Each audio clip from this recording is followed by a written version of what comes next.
The Life of Numa by Plutarch. There is a considerable conflict of opinion about the time of King Numa's reign, although several pedigrees seem to be accurately traced to him. One Clodius, in a book on the verification of dates, insists that all these old records were destroyed during the Gaulish troubles, and that those which are now extant were composed by interested persons, by whose means men who had no right to such honors claimed descent from the noblest families. Though Numa is said to have been a friend of Pythagoras, yet some deny that he had any tincture of Greek learning, arguing that either he was born with a natural capacity for sound learning, or that he was taught by some barbarian. 14 others say that Pythagoras was born much later, some 5 generations after the times of Numa, but that Pythagoras the Spartan, who won the stadium race at Olympia on the 13th Olympiad, wandered into Italy, and there meeting Numa, assisted him in the establishment of his constitution, and that from this cause, the Roman constitution in many points resembles the Laconian. The Olympic Games were instituted in the 3rd year of Numa's reign. Another story is that Numa was a Sabine by birth, and the Sabines consider themselves to be of Lacedaemonian origin. It is hard to reconcile the dates, especially those which refer to Olympiads, the table of which is said to have been made out by Hippias of Elis, on no trustworthy basis. However, what things I have heard about Numa that are worthy of mention I shall proceed to relate, beginning from a starting point of my own. Rome had been founded, and Romulus had reigned, for 37 years, when upon the 5th day of the month of July, which day is now called Noni Capritini, he was performing a public sacrifice outside the gates, at a place called the Goat's Marsh, in the presence of the Senate and most of the people. Suddenly a great commotion began in the air, thick clouds covered the earth, with violent gusts and showers. The people fled in terror, and Romulus disappeared. His body could never be found, but suspicion fell upon the patricians, and a report was current among the populace that they had long been jealous of his power as king, and had determined to get it into their own hands. Indeed, he had dealt with them very harshly and tyrannically. Fearing this suspicion, they gave out that he was not dead, but had been caught up into heaven, and Proclus, a man of mark, swore that he saw Romulus ascend into heaven in his armor as he was, and that he heard a voice ordering that he should be called Quirinus. Another disturbance took place in Rome about the election of the next king, because the new citizens were not yet thoroughly amalgamated with the old ones, the people were unquiet, and the patricians suspicious of one another. Nevertheless they all determined that they would have a king, but they disagreed not merely about who, but of what race he should be. Romulus's original colonists thought it a monstrous thing that the Sabines, because they had been admitted to a share of the city and the country, should propose to rule over it, while the Sabines not unreasonably urged that because, after the death of Tatius, they had acquiesced in Romulus reigning alone, now in their turn they ought to furnish a king of their own nation. They had not, they said, been adopted by a more powerful race than themselves, but had, by their combination with the Romans, greatly raised the power and renown of their city. The two races were at issue on these points. The patricians, fearing that confusion might arise if the state were left without a head, made one of their own number every day assume the insignia of royalty, perform the usual sacrifices to the gods, and transact business for 6 hours by day, and 6 by night. This equal division of their periods of rule was not only just for those in office, but prevented any jealousy of them being felt by the populace, each day and night, because they saw one who had been a king become a private person. This form of government the Romans call an interregnum. But, although they appeared to manage things so smoothly, suspicions and threatenings of disturbance arose, for men said that they meditated altering the form of government to an oligarchy, in order to keep all political power in their own hands, and would not therefore elect a king. Hereupon the two factions agreed that one should select a king from the ranks of the other. This, they thought, would both put an end to their quarrels for the present, and also ensure the candidate who should be chosen being impartial, because he would be friendly to the one party, because it had chosen him, and to the other because he belonged to it by birth. The Sabines gave the Romans their choice, which they would do, and they decided that it would be better to choose a Sabine king themselves, than to be ruled by a Roman chosen by the Sabines. After deliberation amongst themselves, they chose Numa Pompilius, a man who was not one of those Sabines who had settled in Rome, but whose excellence was so well known to all, that the Sabines, as soon as they heard his name, were even more eager for him than the Romans who had chosen him. When they had informed the people of their decision, they sent an embassy to Numa, composed of the leading men of both parties, to beg of him to come to Rome and assume the crown. Numa belonged to a celebrated Sabine city, Cures, from which the united Romans and Sabines called themselves Quirites. He was the son of Pomponius, an honorable citizen, and was the youngest of 4 brothers.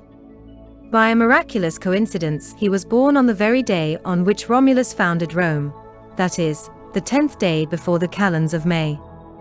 His naturally good disposition had been so educated by sorrow and philosophic pursuits, that he rose superior not merely to commonplace vices, but even to the worship of brute force, so common among barbarians, and considered true courage to consist in the conquest of his own passions.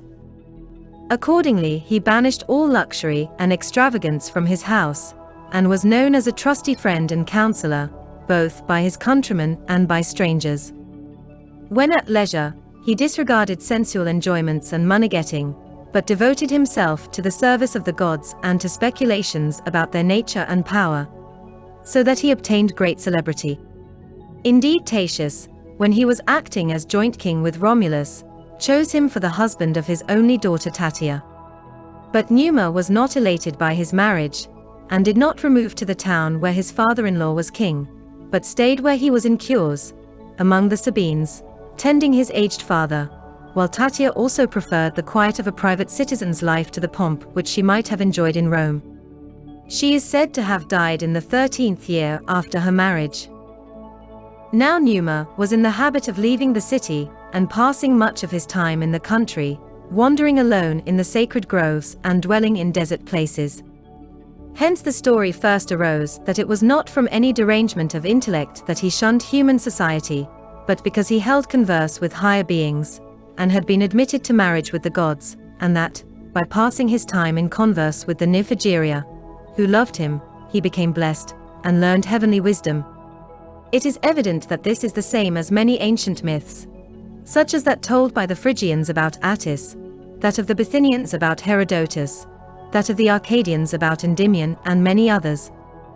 Yet it seems probable that a god, who loves man better than bird or beast, should take pleasure in conversing with those men who are remarkable for goodness, and not despise nor disdain to hold communion with the wise and righteous.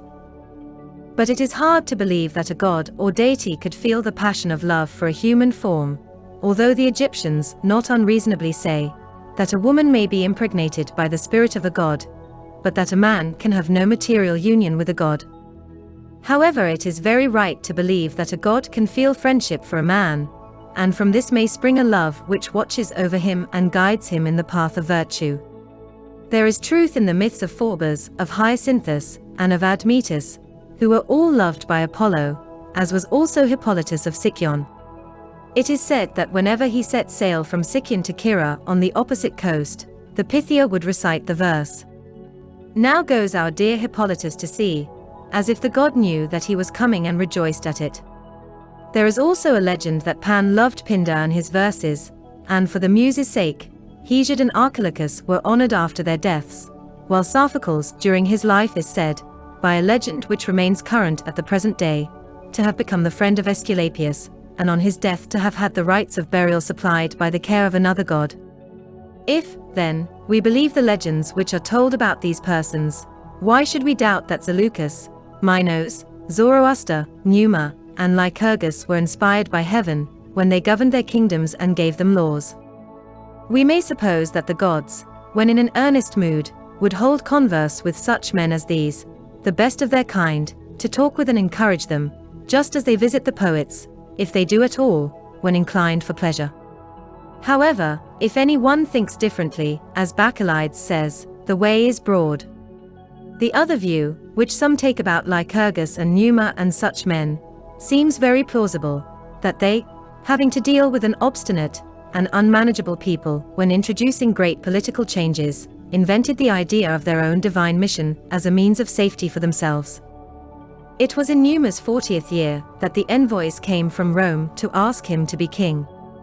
Their spokesmen were Proculus and Valesius, one of whom had very nearly been elected king, for the Romulus people inclined much to Proculus, and those of Tatius were equally in favor of Valesius.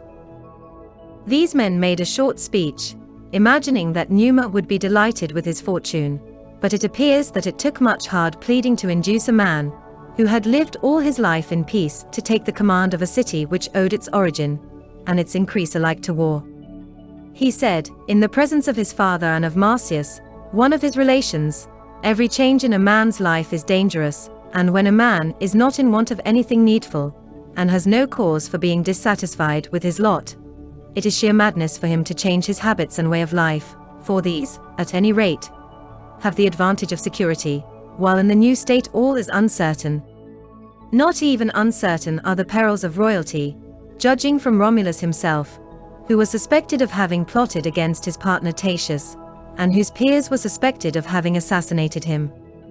Yet these men call Romulus the child of the gods, and tell how he had a divinely sent nurse, and was preserved by a miracle while yet a child, while I was born of mortal parents, and brought up by people whom you all know. Even the points which you praise in my character are far from those which make a good king, being love of leisure and of unprofitable speculation, and also a great fondness for peace and unwarlike matters, and for men who meet together for the glory of the gods or for cheerful converse with one another, and who at other times plough their fields and feed their cattle at home.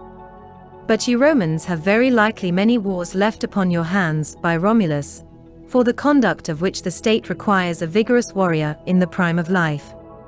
The people too, from their successes, are accustomed to and eager for war, and are known to be longing for fresh conquests and possessions, so that they would ridicule me when I told them to honor the gods and act justly, and if I tried to instill a hatred of wars and of brute force into a city which wants a general more than a king.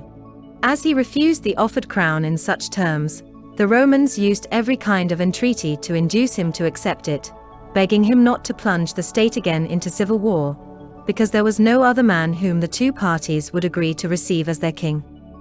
In their absence, his father and Marcius begged him not to refuse so great and marvelous an offer. If, they said, you do not desire wealth, because of your simple life, and do not care for the glory of royalty, because you derive more glory from your own virtue, yet think that to be king is to serve God, who gives you this office, and will not allow your righteousness to lie idle, useful only to yourself. Do not therefore shrink from assuming this office, which gives you an opportunity to conduct the solemn ceremonials of religion with due pomp, and to civilize the people and turn their hearts, which can be effected more easily by a king than by anyone else. This people loved Tatius, though he was a foreigner, and they respect the memory of Romulus as if he was a god.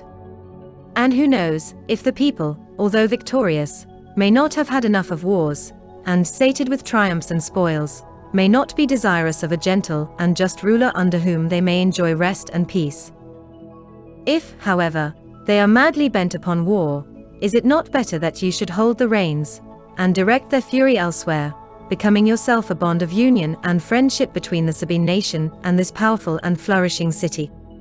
Besides these arguments, it is said that the omens were favorable, and that the people of the city, as soon as they heard of the embassy, came and besought him to go and become king, and thus unite and combine the two races.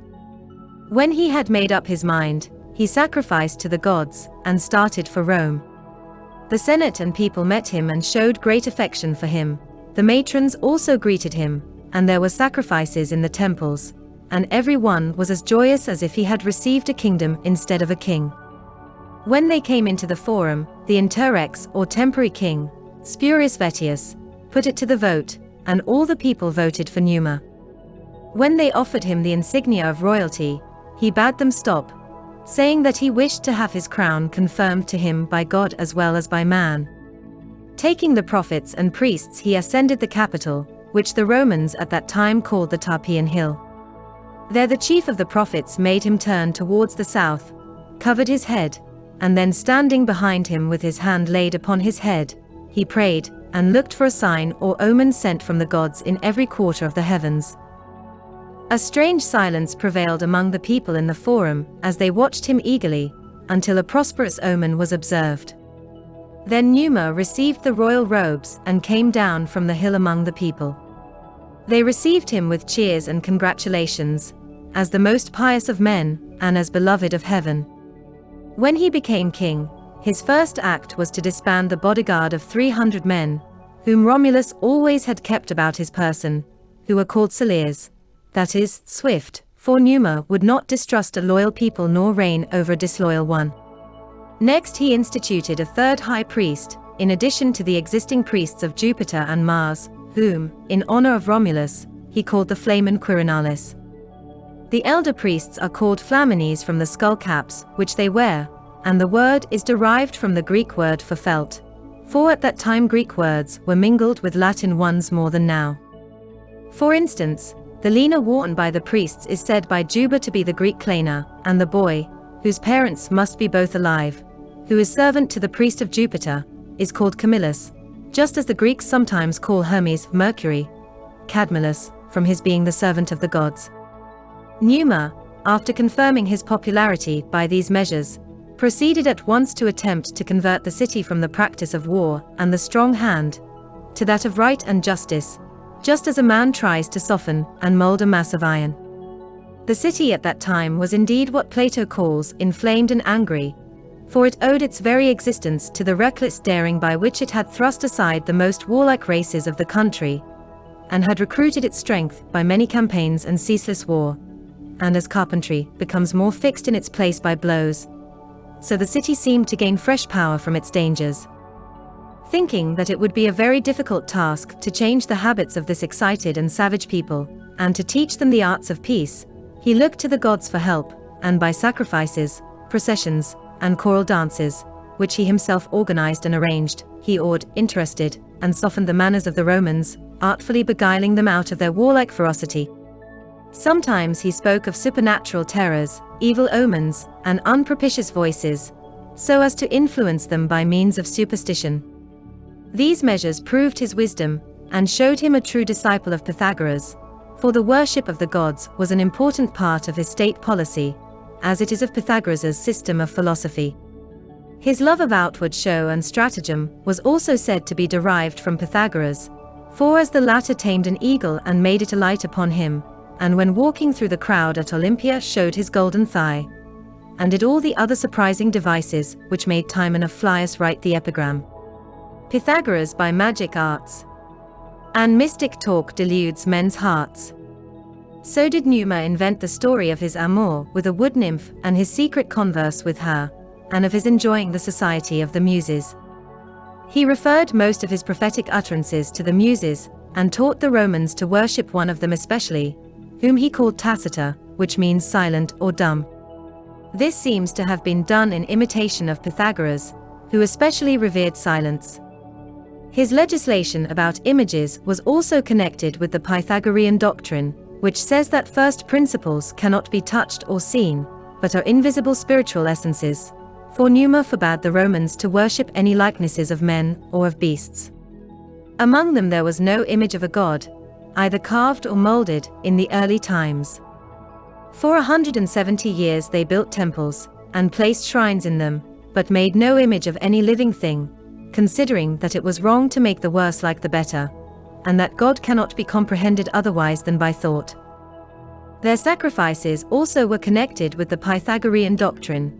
They were for the most part bloodless, and performed with flour, libations of wine, and all the commonest things. But besides these, there are other distinct proofs of the connection of these two men with one another.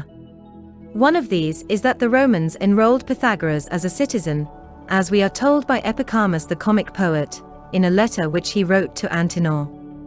He was a man who lived in old times and underwent the Pythagorean training. Another proof is that of his 4 sons, King Numa named one Mamercus, after the son of Pythagoras, from whom sprung the ancient patrician house of the Aemilii. This name was originally given him in sport by the king, who used to call him Aemulos or Wily. I myself have heard many Romans narrate that an oracle once bade the Romans establish the wisest and the bravest of the Greeks in their own city, and that in consequence of it they set up 2 brazen statues in the Forum, one of Alcibiades, and one of Pythagoras. But all this can be so easily disputed that it is not worth while to pursue it farther, or to put any trust in it.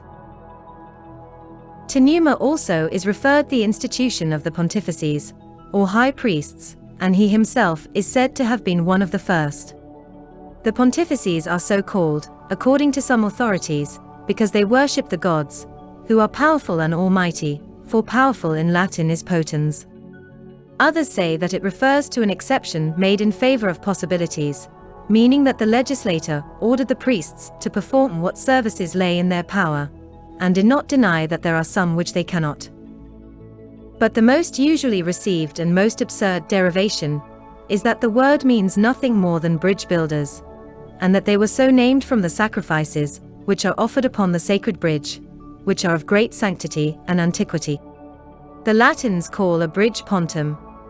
This bridge is entrusted to the care of the priests, like any other immovable holy relic, for the Romans think that the removal of the wooden bridge would call down the wrath of heaven. It is said to be entirely composed of wood, in accordance with some oracle, without any iron whatever. The stone bridge was built many years afterwards, when Aemilius was quaestor.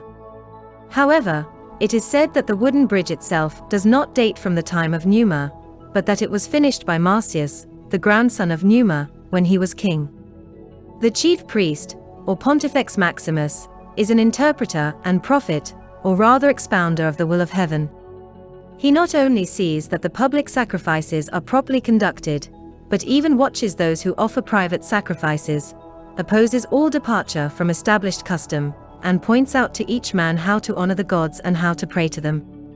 He also presides over the holy maidens called Vestals. The consecration of the Vestal Virgins, and the worship and watching of the eternal flame by them, are entirely attributed to Numa, and explained either by the pure and uncorruptible essence of fire being entrusted to the keeping of those who are stainless and undefiled, or by that which is barren and without fruit being associated with maidens. Indeed, in Greece, wherever an eternal fire is kept up, as at Delphi and Athens, it is not maidens, but widows, past the age to wed, that tend it. When any of these fires chance to go out, as, for instance, the sacred lamp went out at Athens when Ariston was despot, and the fire went out at Delphi when the temple was burned by the Persians, and at Rome in the revolutions during the time of the wars with King Mithridates, the fire, and even the altar upon which it burned, was swept away, then they say that it must not be lighted from another fire, but that an entirely new fire must be made, lighted by a pure and undefiled ray from the sun. They usually light it with mirrors made by hollowing the surface of an isosceles right-angled triangle, which conducts all the rays of light into one point.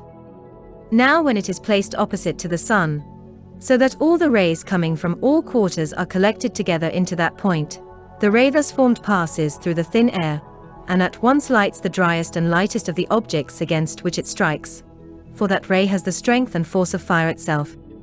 Some say that the only duty of the Vestal Virgins is to watch that eternal fire, but others say they perform certain secret rites, about which we have written as much as it is lawful to divulge, in the life of Camillus. The first maidens who were consecrated by Numa were named Gigania and Verenia, and afterwards Canulea and Torpiae were added. Servius subsequently added 2 more to their number, which has remained 6 ever since his reign.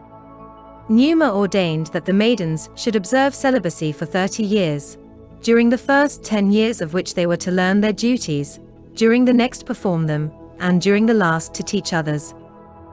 After this period any of them who wished might marry and cease to be priestesses, but it is said that very few availed themselves of this privilege, and that those few were not happy, but by their regrets and sorrow for the life they had left, made the others scruple to leave it, prefer to remain virgins till their death.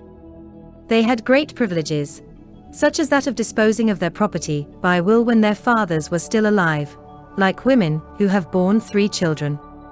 When they walk abroad they are escorted by lictors with the fasces, and if they happen to meet any criminal who is being taken to execution, he is not put to death, but the Vestal must swear that she met him accidentally, and not on purpose.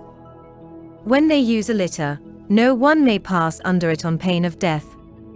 The Vestals are corrected by stripes for any faults which they commit, sometimes by the pontifex Maximus, who flogs the culprit without her clothes, but with a curtain drawn before her. She that breaks her vow of celibacy is buried alive at the Colline Gate, at which there is a mound of earth which stretches some way inside the city wall. In it they construct an underground chamber, of small size, which is entered from above. In it is a bed with bedding, and a lamp burning, and also some small means of supporting life, such as bread, a little water in a vessel, milk, and oil, as though they wished to avoid the pollution of one who had been consecrated with such holy ceremonies dying of hunger.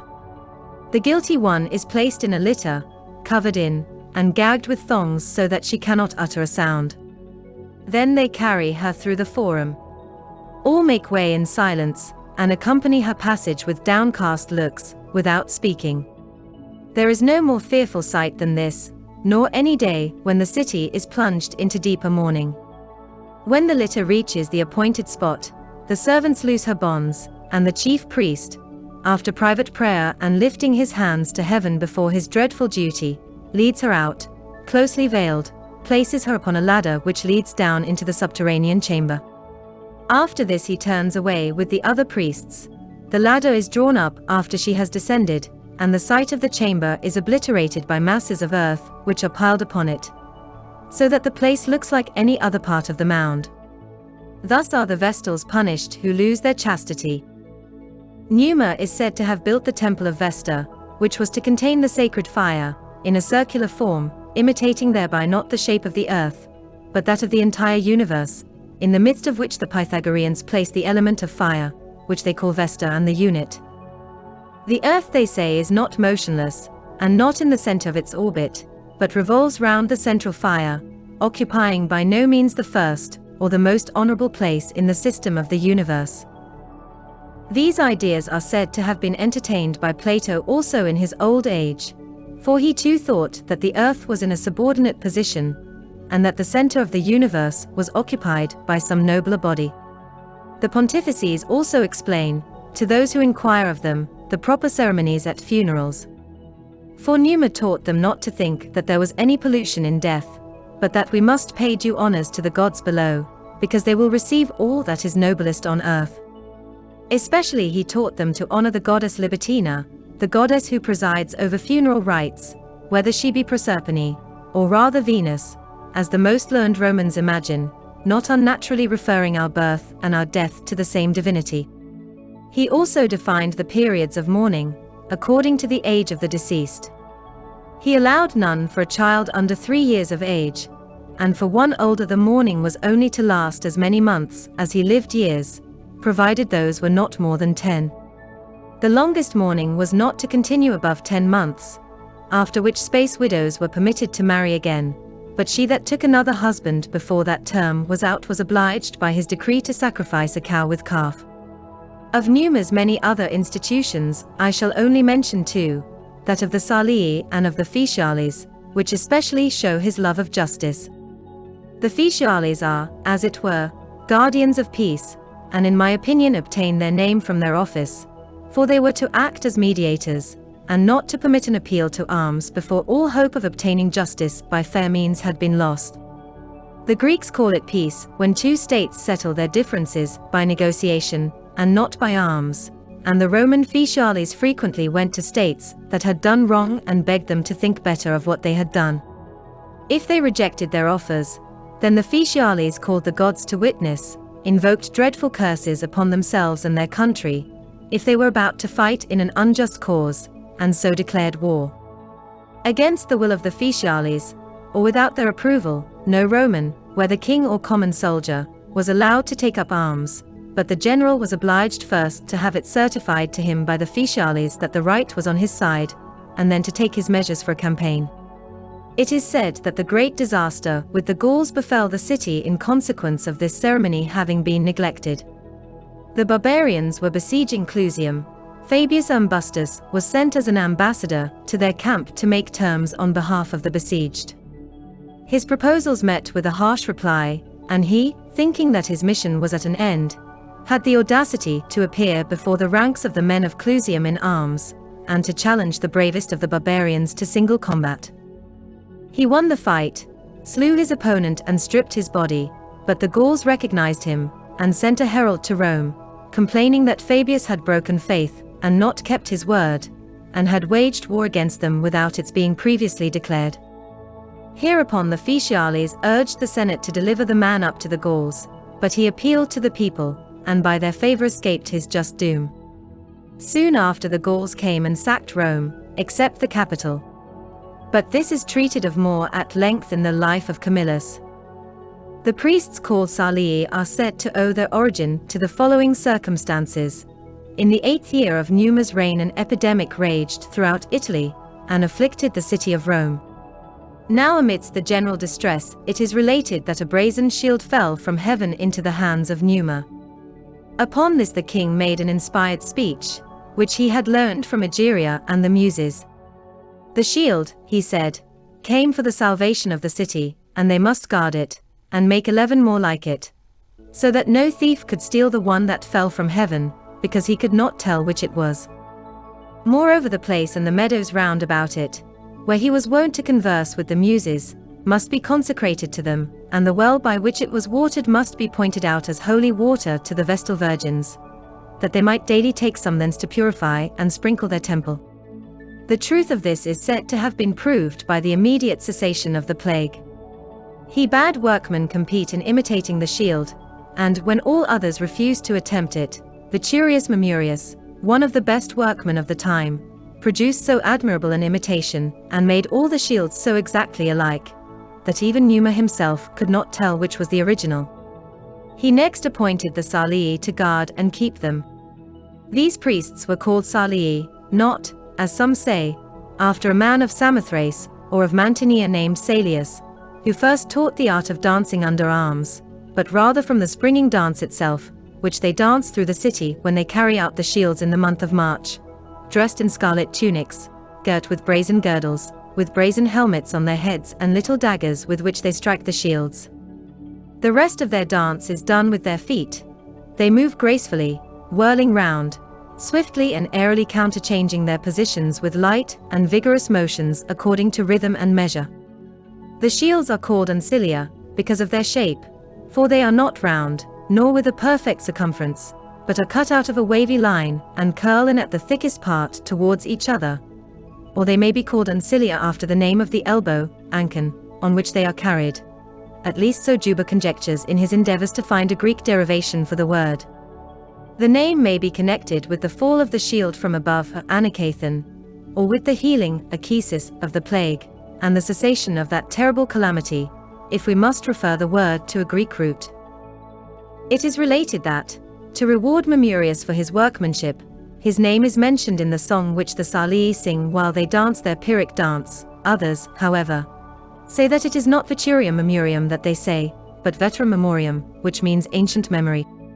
After he had arranged all religious ceremonies, he built, near the temple of Vesta, the Regia, as a kind of royal palace, and there he spent most of his time, engaged in religious duties, instructing the priests, or awaiting some divine colloquy. He had also another house on the hill of Quirinus, the site of which is even now pointed out. In all religious processions through the city the heralds went first to bid the people cease their work, and attend to the ceremony, for just as the Pythagoreans are said to forbid the worship of the gods in a cursory manner, and to insist that men shall set out from their homes with this purpose and none other in their minds, so Numa thought it wrong that the citizens should see or hear any religious ceremony in a careless, half-hearted manner, and made them cease from all worldly cares and attend with all their hearts to the most important of all duties, religion. So he cleared the streets of all the hammering and cries and noises which attend the practice of ordinary trades and handicrafts before any holy ceremony. Some trace of this custom still survives in the practice of crying out hoc age, when the consul is taking the auspices or making a sacrifice. These words mean, do this thing, and are used to make the bystanders orderly and attentive. Many of his other precepts are like those of the Pythagoreans, for just as they forbid men to sit upon a quart measure, or to stir the fire with a sword, or to turn back, when they set out upon a journey, and bid them sacrifice an odd number to the gods above, and an even one to those below, all of which things had a mystical meaning, which was hidden from the common mass of mankind. So also some of Numa's rites can only be explained by reference to some secret legend, such as his forbidding men to make a libation to the gods with wine made from an unpruned vine, and his ordering that no sacrifice should be made without flour, and that men should turn round while worshipping and sit after they had worshipped. The first two of these seem to point to cultivation of the fruits of the earth as a part of righteousness. The turning round of the worshippers is said to be an imitation of the revolution of the globe, but it seems more probable that, as all temples look towards the east, the worshipper who enters with his back to the sun turns round towards this god also, and begs of them both, as he makes his circuit, to fulfill his prayer. Unless indeed there is an allusion to the symbolical wheel of the Egyptians, and the change of posture means that nothing human is constant, and that, however God may turn about our lives, it is our duty to be content. The act of sitting after prayer was said to portend that such as were good would obtain a solid and lasting fulfillment of their prayers. Or again, this attitude of rest marks the division between different periods of prayer, so that after the end of one prayer they seat themselves in the presence of the gods, in order that under their auspices they may begin the next. This fully agrees with what has been said above, and shows that the lawgiver intended to accustom his countrymen not to offer their prayers in a hurry, or in the intervals of doing something else, but when they were at leisure and not pressed for time. By this religious training the city became so easily managed by Numa, and so impressed by his power, as to believe stories of the wildest character about him, and to think nothing incredible or impossible if he wished to do it. For instance, it is related that once he invited many of the citizens to dine with him, and placed before them common vessels and poor fare, but as they were about to begin dinner, he suddenly said that his familiar goddess was about to visit him, and at once displayed abundance of golden cups and tables covered with costly delicacies. The strangest story of all is that of his conversation with Jupiter. The legend runs that Mount Aventine was not at this time enclosed within the city, but was full of fountains and shady glens, and haunted by two divinities, Picus and Faunus, who may be compared to satyrs or to Pan, and who, in knowledge of herbs and magic, seem equal to what the Greeks call the dactyli of Mount Ida. These creatures roamed about Italy playing their tricks, but Numa caught them by filling the spring at which they drank with wine and honey. They turned into all kinds of shapes, and assumed strange and terrible forms, but when they found that they were unable to escape, they told Numa much of the future, and showed him how to make a charm against thunderbolts, which is used to this day, and is made of onions and hair and sprats. Some say that it was not these deities who told him the charm, but that they by magic arts brought down Jupiter from heaven, and he, in a rage, ordered Numa to make the charm of heads, and when Numa added, of onions, he said of men's hair, said Numa, again taking away the terrible part of the imprecation. When then Jupiter said, with living sprats, said Numa, answering as Egeria had taught him. The god went away appeased, and the place was in consequence called Elicious. This was how the charm was discovered. These ridiculous legends show the way in which the people had become accustomed to regard the gods. Indeed, Numa is said to have placed all his hopes in religion, to such an extent that even when a message was brought him, saying, "The enemy are approaching," he smiled and said, "And I am sacrificing." The first temples that he founded are said to have been those of Fides or Faith, and Terminus. Fides is said to have revealed to the Romans the greatest of all oaths, which they even now make use of, while Terminus is the god of boundaries, to whom they sacrifice publicly, and also privately at the divisions of men's estates, at the present time with living victims, but in old days this was a bloodless sacrifice, for Numa argued that the god of boundaries must be a lover of peace, and a witness of righteousness, and therefore averse to bloodshed.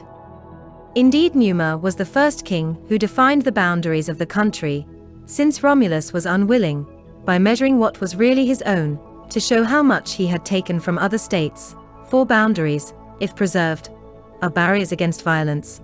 If disregarded, they become standing proofs of lawless injustice.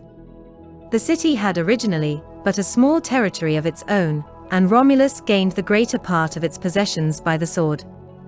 All this Numa distributed among the needy citizens, thereby removing the want which urged them to deeds of violence, and by turning the people's thoughts to husbandry, he made them grow more civilized as their land grew more cultivated.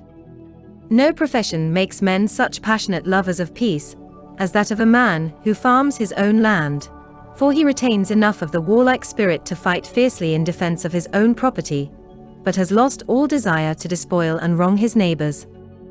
It was for this reason that Numa encouraged agriculture among the Romans as a spell to charm away war, and loved the art more because of its influence on men's minds than because of the wealth which it produced. He divided the whole country into districts, which he called pagi, and appointed a headman for each, and a patrol to guard it. And sometimes he himself would inspect them, and forming an opinion of each man's character from the condition of his farm, would raise some to honors and offices of trust, and blaming others for their remissness, would lead them to do better in future. Of his other political measures, that which is most admired is his division of the populace according to their trades. For whereas the city, as has been said, originally consisted of two races, which stood aloof one from the other and would not combine into one, which led to endless quarrels and rivalries, Numa, reflecting that substances, which are hard and difficult to combine together, can nevertheless be mixed and formed into one mass if they are broken up into small pieces, because then they more easily fit into each other, determined to divide the whole mass of the people of Rome into many classes, and thus, by creating numerous petty rivalries, to obliterate their original and greatest cause of variance. His division was according to their trades, and consisted of the musicians, the goldsmiths, the builders, the dyers, the shoemakers, the carriers, the coppersmiths, and the potters. All the other trades he united into one guild. He assigned to each trade its special privileges, common to all the members, and arranged that each should have its own times of meeting, and worship its own special patron god, and by this means he did away with that habit, which hitherto had prevailed among the citizens, of some calling themselves Sabines, and some Romans, one boasting that they were Tatius's men, and other Romulus's. So this division produced a complete fusion and unity. Moreover, he has been much praised for another of his measures, that, namely, of correcting the old law which allows fathers to sell their sons for slaves. He abolished this power in the case of married men, who had married with their father's consent, for he thought it a monstrous injustice that a woman, who had married a free man, should be compelled to be the wife of a slave. He also dealt with astronomical matters, not with perfect accuracy, and yet not altogether without knowledge. During the reign of Romulus the months had been in a state of great disorder, some not containing 20 days, some 35, and some even more, because the Romans could not reconcile the discrepancies which arise from reckoning by the sun and the moon, and only insisted upon one thing, that the year should consist of 360 days. Numa reckoned the variation to consist of 11 days, as the lunar year contains 354 days, and the solar year 365. He doubled these 11 days and introduced them every other year, after February, as an intercalary month, 22 days in duration, which was called by the Romans Mercedinus. This was a remedy for the irregularities of the calendar, which itself required more extensive remedies. He also altered the order of the months, putting March, which used to be the first month, third, and making January the first, which in the time of Romulus had been the 11th, and February the 2nd, which then had been the 12th. There are many writers who say that these months, January and February, were added to the calendar by Numa, and that originally there had only been 10 months in the year, just as some barbarians have 3, and in Greece the Arcadians have 4, and the Acarnanians 6. The Egyptians originally had but 1 month in their year, and afterwards are said to have divided it into 4 mouths, wherefore, though they live in the newest of all countries, they appear to be the most ancient of all nations, and in their genealogies reckon an incredible number of years, because they count their months as years. One proof that the Romans used to reckon 10 months and not 12 in the year is the name of the last month, for up to the present day it is called December, the 10th, and the order of the months shows that March was the first, for the 5th month from it they called Quintilis, the 5th, and the 6th month Sextilis, and so on for the others, although, by their putting January and February before March, it resulted that the month, which they number 5th, is really 7th in order. Moreover, there is a legend that the month of March, being the first, was dedicated by Romulus to Mars, and the second, April, to Aphrodite, Venus, in which month they sacrifice to this goddess, and the women bathe on the first day of it crowned with myrtle. Some, however, say that April is not named after Aphrodite, because the word April does not contain the letter H, and that it comes from the Latin word aprio, and means the month in which the springtime opens the buds of plants, for that is what the word signifies. Of the following months, May is named after Maia, the mother of Hermes or Mercury, for it is dedicated to her, and June from Juno. Some say that these names signify old age and youth, for old men are called by the Latins majors, and young men juniors. The remaining months they named, from the order in which they came, the 5th, 6th, 7th, 8th, 9th, 10th, Quintilis, Sextilis, September, October, November, December. Then Quintilis was called Julius after Julius Caesar, who conquered Pompeius, and Sextilis was called Augustus, after the second of the Roman emperors. The next 2 months Domitian altered to his own titles, but not for any long time, as after his death they resumed their old names of September and October. The last 2 alone have preserved their original names without change. Of the months, added or altered by Numa, Februarius means the month of purification, for that is as nearly as possible the meaning of the word, and during it they sacrifice to the dead, and hold the festival of the Lupercalia, which resembles a ceremony of purification. The first month, Januarius, is named after Janus. My opinion is that Numa moved the month named after Mars from its precedence, wishing the art of good government to be honored before that of war. For Janus in very ancient times was either a deity or a king, who established a social polity, and made men cease from a savage life like that of wild beasts. And for this reason his statues are made with a double face, because he turned men's way of life from one form to another. There is a temple to him in Rome, which has 2 doors, and which they call the Gate of War. It is the custom to open the temple in time of war, and to close it during peace. This scarcely ever took place, as the empire was almost always at war with some state, being by its very greatness continually brought into collision with the neighboring tribes. Only in the time of Caesar Augustus, after he had conquered Antonius, it was closed, and before that, during the consulship of Marcus Attilius and Titus Manlius, for a short time, and then was almost immediately reopened, as a new war broke out. But during Numa's reign no one saw it open for a single day, and it remained closed for 43 years continuously.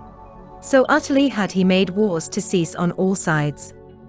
Not only was the spirit of the Romans subdued and pacified by the gentle and just character of their king, but even the neighboring cities, as if some soothing healthful air was breathed over them from Rome, altered their habits and longed to live quiet and well-governed, cultivating the earth, bringing up their families in peace, and worshipping the gods.